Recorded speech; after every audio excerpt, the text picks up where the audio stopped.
Assalamualaikum warahmatullahi wabarakatuh. Alhamdulillahilladzi arsala rasulahu bil huda wa dinil haqq liyuzhirahu 'alad dini kullih wa kafa billahi syahida. Asyhadu an la ilaha illallah wa la syarika lah wa asyhadu anna Muhammadan abduhu wa rasuluhu la nabiyya ba'dah. Allahumma shalli ala sayyidina Muhammad wa ala alihi washabihi wasallim. Para pemirsa dan pecinta penjadi Qalbu Channel dimanapun Anda berada, syukur alhamdulillah pada kesempatan sore hari ini masih suasana di bulan Syawal, kita kembali berjumpa dengan narasumber kita, seorang dai muda, alumni dari S2 Maroko, S1 dan S2 Maroko, khusus ilmu akidah yang saat ini sedang menyelesaikan studi program doktor untuk S3 di UIN Syarif Hidayatullah Jakarta. Dan insyaallah pada kesempatan kali ini Al-Mukarram Dr. Muhammad Reja Najib LC.MA, kandidat Dr. Muhammad Reja Najib LC.MA akan menyampaikan materi seputar teologi Idul Fitri. Hal yang menarik tentunya bagi kita terkait teologi Idul Fitri. Oleh karena itu, hal apa saja di balik teologi Idul Fitri ini kita akan simak bersama. Langsung disampaikan oleh narasumber kita, Al-Mukarram kandidat Dr. Muhammad Reja Najib LC.MA. Tafadhal Al-Mukarram. Bismillahirrahmanirrahim. Assalamualaikum warahmatullahi wabarakatuh. Waalaikumsalam warahmatullahi wabarakatuh. Alhamdulillah, alhamdulillahi wa kafa wa salatu wassalamu ala nabil mustafa Rasulullah sallallahu alaihi wasallam wa huwa ahlu sidqi wal wafa amma ba'du. Subhanaka la ilma lana illa ma 'allamtana innaka antal alimul hakim. Subhanaka la fahma lana illa ma fahamtana innaka antal jawadul karim. Rabbi shrah li sadri wa yassir li amri wa hlul 'uqdatam min lisani yafqahu qawli ya fattahu ya alimu bi rahmatika ya arhamar rahimin. Alhamdulillah, dalam kesempatan yang berbahagia ini, dalam rangka masih suasana bulan suci Ramadan, kemudian setelah itu Idul Fitri, kemudian kita sekarang Al-Fakir bertemu dengan Pak Manda untuk pertama kali di Hari Raya Idul Fitri, karena berbagai kegiatan ini sekarang kita baru bisa bertemu. Alhamdulillah, mudah-mudahan beliau Amanda Dr. Haji Sukarmawan beserta keluarga atalallahu umruhum fi sihatin wa afiyah, insyaallah mudah-mudahan dalam keadaan sehat walafiat selalu. Dalam kesempatan kali ini dengan tema teologi Idul Fitri, berhubungan dengan adanya makna Idul Fitri sebenarnya itu seperti apa, bahwasannya sebagai hamba Allah Subhanahu wa Ta'ala, kita semuanya manusia adalah seseorang yang fakir akan segala hal sebenarnya. Artinya bahwa kita fakir ilmu, kemudian kita fakir dengan harta, kemudian kita fakir dengan segala keterbatasan yang lain, sehingga hal ini mencetak manusia sebagai humanisme profetik transendental, yang artinya bahwa istilah ilmiah ini mengartikan kepada kita bahwa manusia harus dan hanya sebetulnya bergantung kepada Allah Subhanahu wa Ta'ala saja. Jadi kalau memang manusia bergantung kepada manusia yang lain, setidaknya ada sebuah kekecewaan nantinya. Kalau kepada Allah Subhanahu wa Ta'ala, insya Allah hampir nyaris tidak ada, karena semua sudah diatur oleh Maha Kuasa. Membicarakan teologi Idul Fitri, bahwa makna Idul Fitri ini memang sebenarnya sudah ada sejak lama. Artinya Hari Raya Idul Fitri ini sebuah tradisi yang memang Rasulullah SAW melaksanakannya di hari kemenangan ini. Bahwa Idul Fitri ini auduhu kulla'am, jadi hari yang mana memang akan berulang-ulang setiap tahunnya pasca puasa bulan suci Ramadan, diakhiri dengan hari kemenangan yaitu Idul Fitri. Juga ditambahkan Idul Fitri ini di dalam kitab I'anatul Talibin karya Sayyid Abu Bakar Syatta Mamanda mengatakan bahwasannya al-yaum Idul Fitri itu ya'udu ilal fitrah, kemudian khususan bi ghufranidz dzunub. Artinya bahwa Idul Fitri adalah sebuah momentum hari kemenangan yang bukan hanya pakaian yang baru, kemudian busana yang baru, menu yang baru, destinasi yang baru. Karena memang ada sebuah makalah yang mengatakan bahwasannya laisal aidu liman labisal jadid, walakinnal aid ya liman ta'atuhu tazid. Liman ta'atuhu tazid. Ta'atuhu tazid. Nah, artinya bahwa Idul Fitri bukan hanya busana saja yang baru dari ujung kepala sampai ujung kaki, tetapi esensi daripada Idul Fitri ini adalah sebuah ketaatan dari seorang hamba yang nanti akan meningkat, ya bukan hanya di bulan suci Ramadan saja, tapi setahun ke depan dan mungkin nanti akan bertemu Ramadan yang akan datang, itu ketaatan hamba Allah Subhanahu wa taala masih konsisten. Maka teologi akidah ini menentukan di dalamnya. Maka nanti kedepannya bahwa keimanan seseorang itu bukan diukur daripada seseorang atau hamba Allah Subhanahu wa taala yang kuat untuk melaksanakan puasa. Akan tetapi keimanan seseoranglah yang menentukan bahwa diri kita bisa melaksanakan perkara-perkara yang sudah ditetapkan oleh Allah Subhanahu wa taala. Kurang lebih seperti itu Pak Mandi. Baik, para pemirsa dan pencinta penjadi Qalbu Channel, rahimakumullah, telah diberikan materi pengantar seputar apa itu teologi Idul Fitri. Dan ada yang sangat menarik tadi yang disampaikan oleh beliau Al-Mukarram Muhammad Reja Najib LCMA, bahwa terkait dengan teologi Idul Fitri ini adalah betul-betul menyandarkan segala sesuatu itu hanya kepada Allah Subhanahu wa taala dan bukan kepada makhluk, bukan kepada hamba. Karena kalau menyandarkan diri kepada hamba atau kepada makhluk, kekecewaan yang akan diperoleh.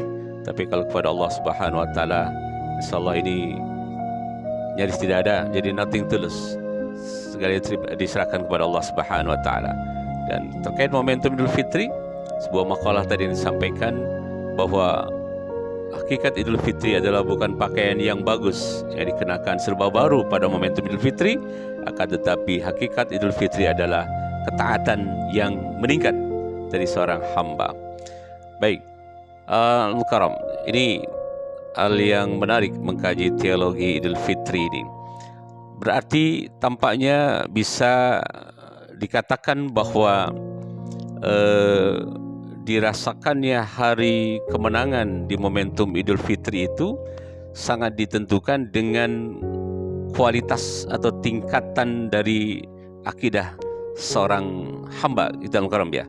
Jadi jika akidatul Islamiyah yang tinggi atau berkualitas, maka hakikat dari Idul Fitri ini dari kajian teologis tadi ini akan sungguh sangat dirasakan betul kondisi fitrahnya seorang hamba, ibaratkan bayi yang baru dilahirkan dari kandungan ibunya, ya, dan juga meningkatnya ketaatan seorang hamba kepada Allah Subhanahu wa taala. Pertanyaan besar, bagaimana upaya untuk memastikan tarbiyah dari Ramadan dapat meningkatkan nilai kualitas keimanan dan ketakwaan, sehingga tinjauan teologisnya ini seorang hamba itu akan merasakan momentum Idul Fitri itu sangat berbeda dengan apa yang dirasakan sebelumnya ketika belum mengalami peningkatan pada kualitas keimanan dan ketakwaannya. Padahal. Baik, terima kasih Pak Manda. Berakidah bukan hanya kita meyakini akan adanya sifat dan zat daripada Allah Subhanahu wa taala. dalam arti yang luas bahwa teologi atau akidah Islam dalam diri hamba Allah Subhanahu wa taala memuat segala beberapa aspek yang kita lakukan. Salah satunya adalah yang bisa disampaikan ada tauhid rububiyah. Tauhid rububiyah. Tauhid rububiyah mendefinisikan kepada kita bahwa ketika seseorang meyakini akan adanya Tuhan Allah Subhanahu wa taala, berarti secara tidak langsung kita mengakui akan segala alam semesta ini diatur olehnya. Tidak ada sesuatu daripada Allah Subhanahu wa taala yang mengatur alam semesta ini. Artinya Allah adalah satu-satunya Tuhan yang menciptakan kita, menciptakan siang dan malam, yang bisa memberikan pujian kepada Rasul dan para Nabi, kepada para malaikat, dan juga bisa menghinakan di waktu-waktu tertentu. Maka Tauhid Rububiyah ini penting untuk menjadi landasan daripada tema kita kali ini, yaitu teologi Idul Fitri. Karena betul yang dikatakan Pak Manda tadi, Rasulullah SAW bersabda, kullu mauludin yuladu alal fitrah fa abawahu ayyuhawidanihi au yunasyiranihi au yumajjisani.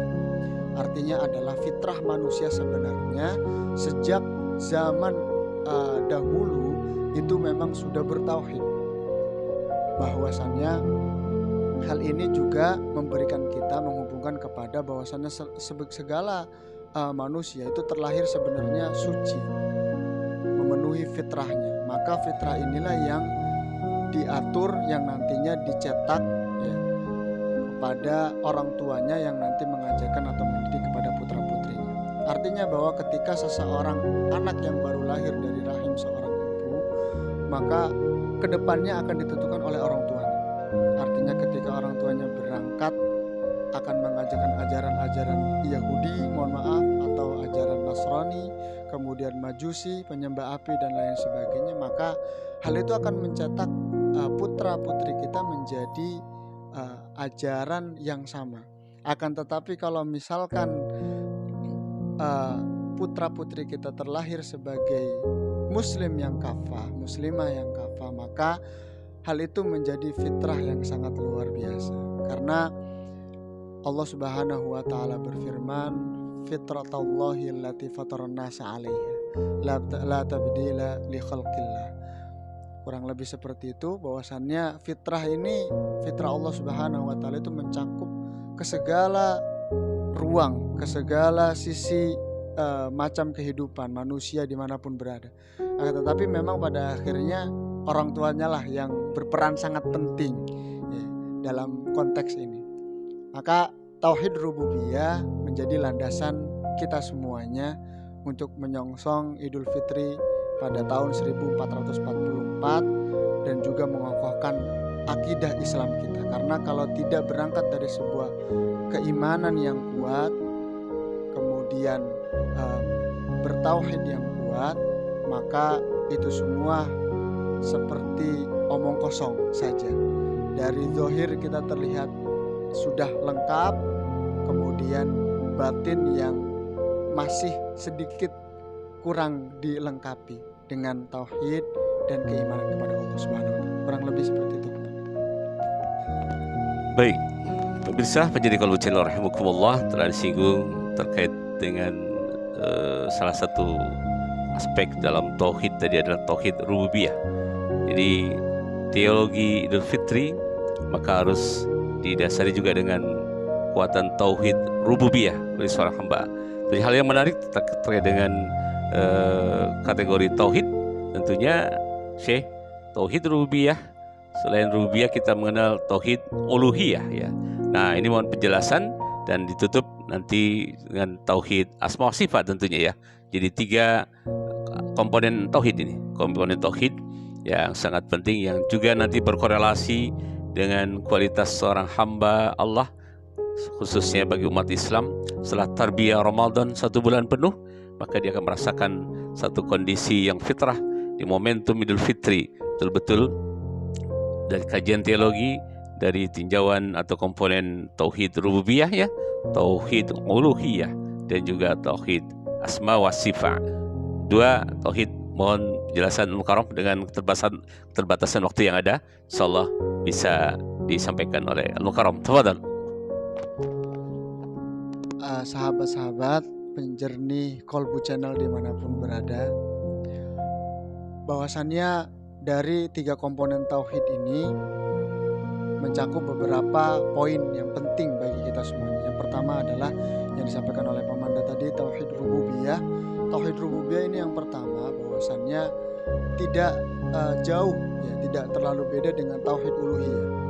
Yang membedakan hanya tauhid rububiyah adalah keyakinan kita kepada zat yang maha kuasa, yaitu Allah Subhanahu wa taala. Akan tetapi tidak melepaskan esensi daripada makhluk itu.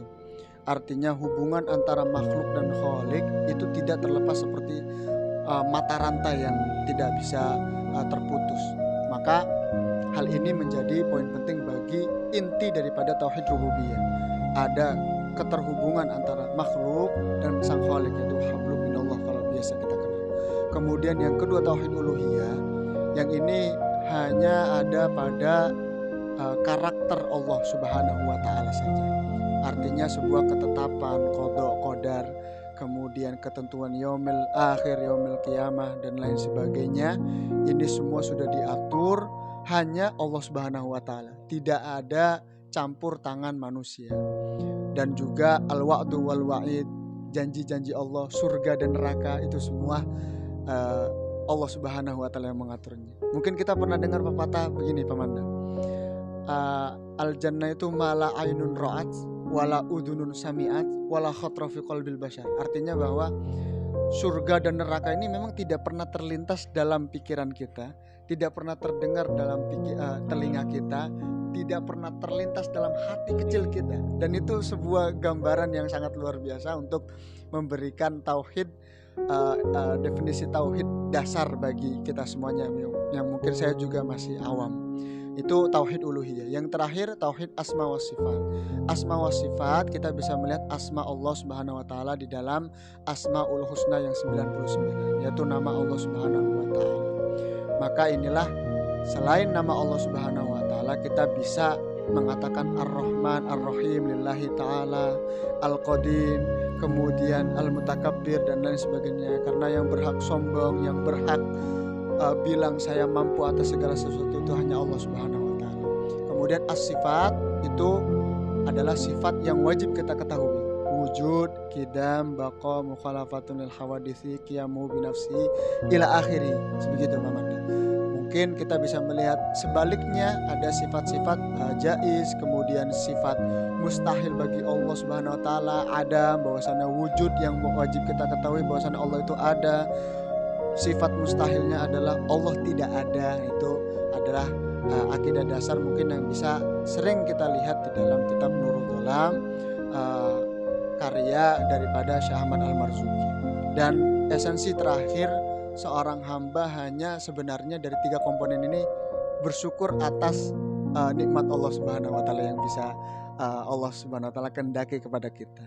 Jadi di dalam sebuah pepatah maqalah dalam kalamnya Ibnu Athaillah As-Sakandari di dalam kitab Hikam itu mengatakan waman syakaraha faqad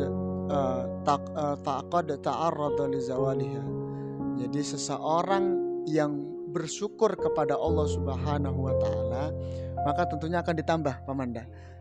Kenikmatan, kemudian segala ibadah sosial akan terasa nyaman dan tentram. Akan tetapi waman lam yashkur, maka akan Allah Subhanahu wa taala akan mencabut kenikmatan-kenikmatan tersebut, sehingga kita semua melaksanakan ibadah sosial kepada tetangga kita, kepada sesama, itu terasa tidak nyaman. Nah, seperti ini mungkin yang dikatakan oleh Ibnu Athaillah As-Sakandari sebagai penutup. Mudah-mudahan bisa mewakili daripada pertanyaan Pak Manda tadi, tauhid rububiyah, uluhiyah, dan asma wa sifat ini yang penting bagi kita semua. Terima kasih.